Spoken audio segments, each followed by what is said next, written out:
இப்போது 10ஆம் வகுப்பு பாடப்பகுதியாகிய இயல் 1 இடம்பெற்றுள்ள எழுத்து சொல் இவற்றில் மூவகை மொழிகள் தனிமொழி, தொடர்மொழி, பொதுமொழி குறித்து பார்த்து கொண்டு வருகிறோம். சென்ற காணொளியில் தனிமொழி, தொடர்மொழி குறித்து பார்த்தோம். இப்போது இக்காணொளியில் பொதுமொழி குறித்து பார்ப்போம். பொதுமொழி என்றால் அதாவது கொடுக்கப்பட்டுள்ள சொல், பொதுமொழிக்கு வரக்கூடிய சொல் தனித்து நின்று ஒரு பொருளையும் அந்த சொல்லே இரண்டாக பிரிந்து நின்று வேறொரு பொருளையும் தந்து அமைவது பொதுமொழியாகும். தனிமொழிக்கும் தொடர்மொழிக்கும் பொதுவாக இருக்கக்கூடியது தொடர்மொழி, பொதுமொழி. பொதுமொழிக்கு ஒரு எடுத்துக்காட்டு வைகை. வைகை என்ற சொல்லை எடுத்துக்கொண்டால் இது தனித்து நின்று வைகை என்பது ஒரு ஆறு, ஆறு என்ற பொருளை குறிக்கும். இச்சொல்லை நாம் தொடர்மொழியாக எடுத்துக்கொண்டால் வைகை, தொடர்மொழி என்றால் இரண்டு சொற்கள் தொடர்ந்து நின்று பொருளை தருவது தொடர்மொழி. வைகை என்றால் இங்கு இது கையினை வை என்ற பொருளை தரும். இவ்வாறு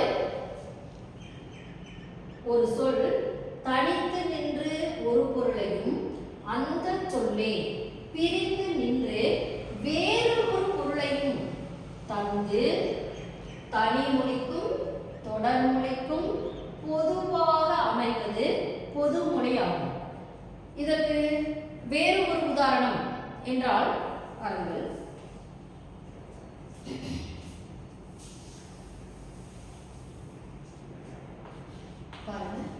மழைத்தேன்.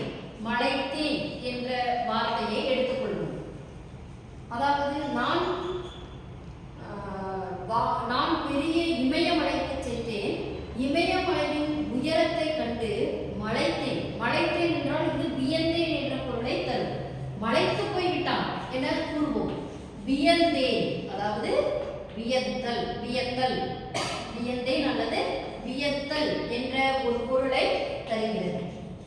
இதே சொல்லை வியத்தல், இதே சொல்லை மழை கூட்டல் தேன் என பிரித்தால் மழையில் உள்ள தேன், அதாவது மலைப்பகுதியில் இருக்கக்கூடிய தேன் என்று அதுவே வேறு ஒரு பொருளை தருகிறது.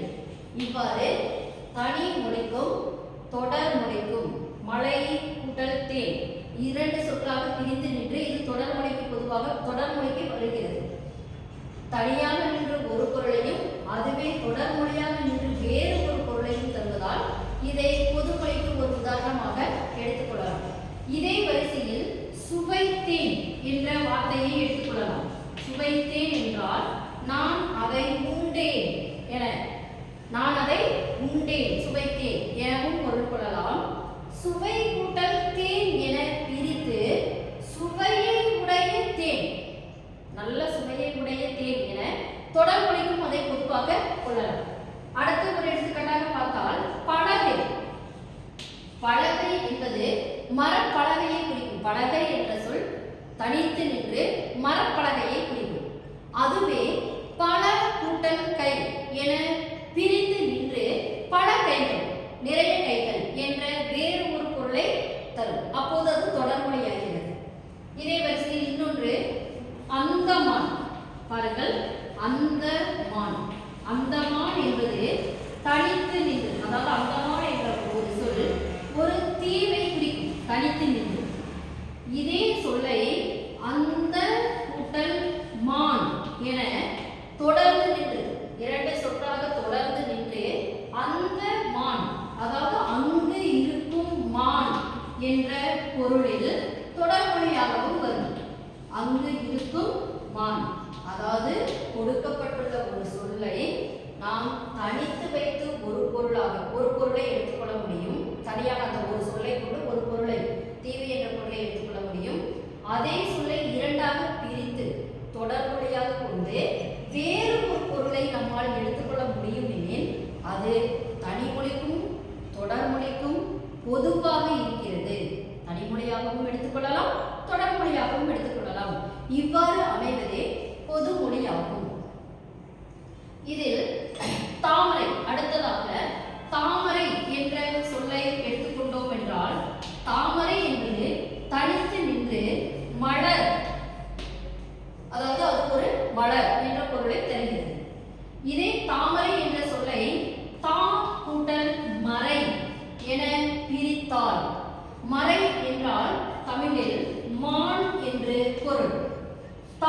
என்ற வார்த்தைக்கு தாவுகின்ற என்று பொருள்.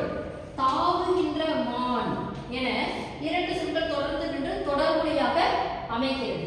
தாமரை என்ற சொல் தனித்து நின்று மலர் என்ற பொருளையும், தாவுதல் மறை என அதுவே தொடர்மொழியாக பிரிந்து நின்று தாவுகின்ற மான் என்ற ஒரு பொருளையும் தருகிறது.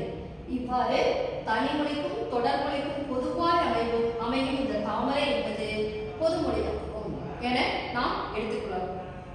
பொதுமொழி என்பதற்கு வைகை, பலகை, தாமரை, அந்தமான், சுவைத்தேன், மலைத்தேன், அடுத்ததாக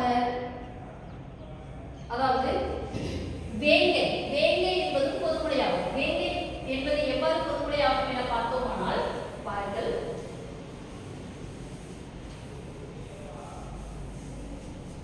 வேங்கை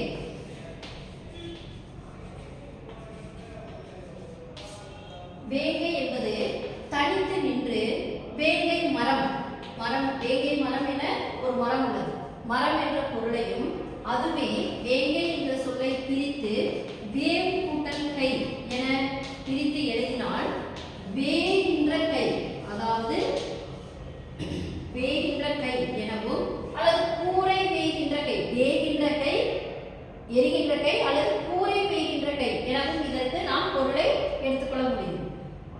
வேங்கை என்பது தனித்து நின்று மரம் என்ற ஒரு பொருளையும், அதுவே வேகூட்டல் கை என பிரித்து நின்று வேகின்ற கை என வேறு ஒரு தொடர்ந்து நின்று தொடர்மொழியாக நின்று ஒரு பொருளையும் தரும்போது இது பொதுமொழியாகிறது. பொதுமொழி என்பது தனித்து நின்று தனிமொழியாகவும் தொடர்ந்து நின்று பொதுமொழியாகவும் இருக்கும். இரண்டுக்கும் இடைப்பட்ட ஒரு சொல்லாக இருக்கும். இதை வைத்து நாம் பொதுமொழியை கண்டுகொள்ளலாம்.